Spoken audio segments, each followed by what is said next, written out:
ನಮಸ್ಕಾರ ಸ್ನೇಹಿತರೆ. ಕೋಲ್ಕತ್ತಾ ವೈದ್ಯ ಮೇಲಿನ ಅತ್ಯಾಚಾರ ಕೃತ್ಯ ಮಾಸುವ ಮುನ್ನವೇ ಉಡುಪಿ ಜಿಲ್ಲೆಯ ಕಾರ್ಕಳದಲ್ಲಿ ಮತ್ತೊಂದು ಅತ್ಯಾಚಾರ ಕ್ರೌರ್ಯ ಬೆಳಕಿಗೆ ಬಂದಿದೆ. ಇನ್ಸ್ಟಾಗ್ರಾಮಲ್ಲಿ ಪರಿಚಯ ಡ್ರಗ್ಸ್ ನೀಡಿ ಯುವತಿಯ ಮೇಲೆ ಕೃತ್ಯ ಎಸಗಿದ ಈ ಪಾಪಿ ಈತನೇ ಅಲ್ತಾಫ್. ಈತನ ವಿರುದ್ಧವೇ ಅತ್ಯಾಚಾರ ಎಸಗಿದ ಆರೋಪ 3 ತಿಂಗಳ ಹಿಂದೆಯಷ್ಟೇ ಇನ್ಸ್ಟಾಗ್ರಾಮ್ನಲ್ಲಿ ಯುವತಿಯ ಪರಿಚಯವಾಗಿತ್ತು. ಪರಿಚಯ ಸ್ನೇಹಕ್ಕೆ ತಿರುಗಿತ್ತು. ನಿನ್ನೆ ಯುವತಿಯನ್ನು ಕರೆಸಿಕೊಂಡಿದ್ದ ಅಲ್ತಾಫ್ ತಾನು ಕೆಲಸ ಮಾಡುತ್ತಿದ್ದ ಸ್ಥಳಕ್ಕೆ ಕರೆಸಿಕೊಂಡಿದ್ದ. ಅಲ್ತಾಫ್ ಯುವತಿಯನ್ನು ನಿರ್ಜನ ಪ್ರದೇಶಕ್ಕೆ ಕರೆದುಕೊಂಡು ಹೋಗಿ ಕುಡಿಯುವ ಪಾನೀಯದಲ್ಲಿ ಡ್ರಗ್ಸ್ ಬೆರೆಸಿ ಜ್ಞಾನ ತಪ್ಪಿಸಿ ಯುವತಿಯ ಮೇಲೆ ಅತ್ಯಾಚಾರ ಎಸಗಿದ್ದು, ಈ ಕೃತ್ಯಕ್ಕೆ ತನ್ನ ಸ್ನೇಹಿತನನ್ನು ಸಹ ಬಳಸಿಕೊಂಡಿದ್ದಾನೆ. ಆರೋಪಿಯಾದ ಅಲ್ತಾಫ್ ವಿಕ್ಟಿಮ್ಗೆ ಕಾಲ್ ಮಾಡಿ ನಿನ್ನೆ ಒಂದು ಕಡೆ ಬರಕ್ಕೆ ಹೇಳ್ತಾ ಇದ್ದಾನೆ, ವಿಕ್ಟಿಮ್ ಕೆಲಸ ಮಾಡುವ ಕಡೆಗೆ.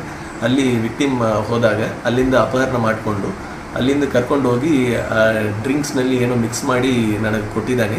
ಅದೇ ಸಂದರ್ಭದಲ್ಲಿ ನನಗೆ ಅತ್ಯಾಚಾರ ಮಾಡಿದ್ದಾನೆ ಎಂದು ಕೇಸ್ ಕೊಟ್ಟಿದ್ದಾರೆ.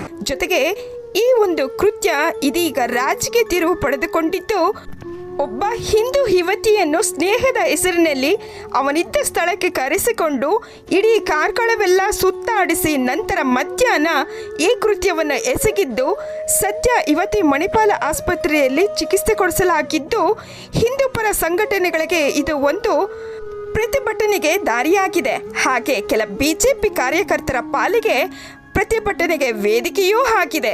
ಸರ್ಕಾರ ಬಂದ ಮೇಲೆ ಹಿಂದೂಗಳಿಗೆ ಎಲ್ಲೂ ರಕ್ಷಣೆನೇ ಇಲ್ಲ. ಹಿಂದೂಗಳನ್ನ ಕೊಲೆ ಮಾಡ್ತಾರೆ, ಇಲ್ಲ ಅತ್ಯಾಚಾರ ಮಾಡ್ತಾರೆ, ಇಲ್ಲ ಕೇಸ್ ಮುಚ್ಚಾಕ್ತಾರೆ.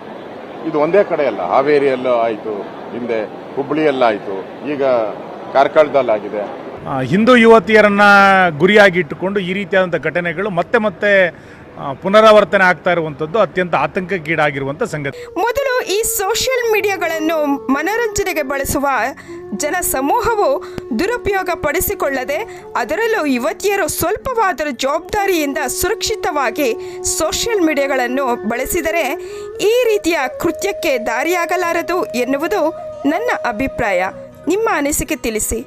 ನಾನು ನಿಮ್ಮ ಪ್ರೀತಿಯ ಗೆಳತಿ ನಯನ. ನಮಸ್ಕಾರ.